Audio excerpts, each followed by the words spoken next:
বলতে চাই, ছাত্র ভাইদেরকে বলছে আপনারা আন্দোলন করেছেন, আমরা আমাদের জাতীয় বীর সন্তান, কিন্তু এর উদ্দেশ্য নয় আপনারা দেশ পরিচালনা করবে।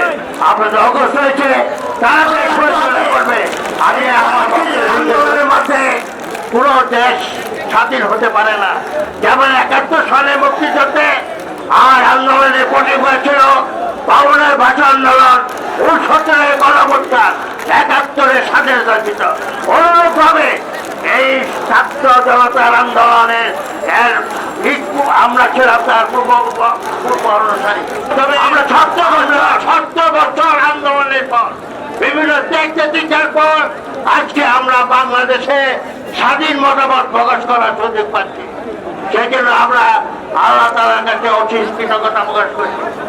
ভাই আমার, আজকের এই সমাজ থেকে মনে পড়ে যায় যে সমবায়টা আমরা করতাম তখন আমাদের দেশনেত্রী বেগম খালেদা জিয়া ময়মনসিংহের সার্কিট হাউসে যে সমাবেশ করতেন, ঠিক সেই পর্যায়ে আজকের এই সমাবেশে আমাদের পরিবেশ উপস্থিত হয়েছে। ভাই আমার, আমি কৃতজ্ঞতা জানাই ছাত্র জনতা বছর আন্দোলন করেছে। কিন্তু একটা কথা মনে রাখতে হবে, এই কয়েকদিনের আন্দোলনের মধ্যে পুরো দেশ স্বাধীন হতে পারে না। যেমন 71 সালে মুক্তিযুদ্ধে আর আন্দোলনে পটে হয়েছিল, 52-এর ভাষা আন্দোলন, 69-এর গণঅভ্যুত্থান, 71-এর স্বাধীনতা দিত।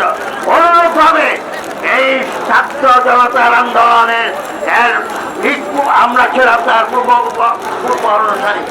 আমরা 70 বছর এই সরকারের বিরুদ্ধে, এই ফ্যাসিবাদী কর্তৃত্ববাদী সরকারের বিরুদ্ধে আমরা অসীম আন্দোলন করেছি। এই আন্দোলন করতে গিয়ে আমাদের হাজার হাজার মানুষ কর্মীকে আমরা হারিয়েছি, আমরা গৃহহারা হয়েছি, অসংখ্য মামলার আমরা আসামি হয়েছি, জেল কারা নির্যাতন করতে হয়েছে।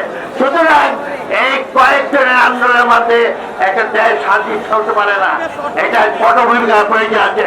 তাই বলতে চাই, বর্তমান অর্থমন্ত্রী সরকারকে আমরা সহযোগিতা করতে চাই, কারণ আমরা এই দেশের স্বৈরাচারী শাসন থেকে আমরা মুক্ত হয়েছি। এই সরকার চাই যাতে অবশ্যই দেশকে শান্তমিষ্ট করে আগে একটা নির্বাচনের ব্যবস্থা করেন। যে নির্বাচনের জন্য আমরা এতদিন আন্দোলন করেছি, মানুষের ভোট অধিকার পরিকার জন্য আন্দোলন করছি।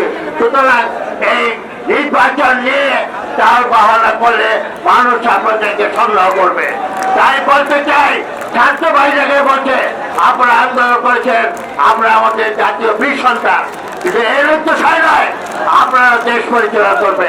আপনাদের অগ্রসর হয়েছে তারা দেশ পরিচালনা করবে। আমি আমার বক্তব্য দিতে চাই না।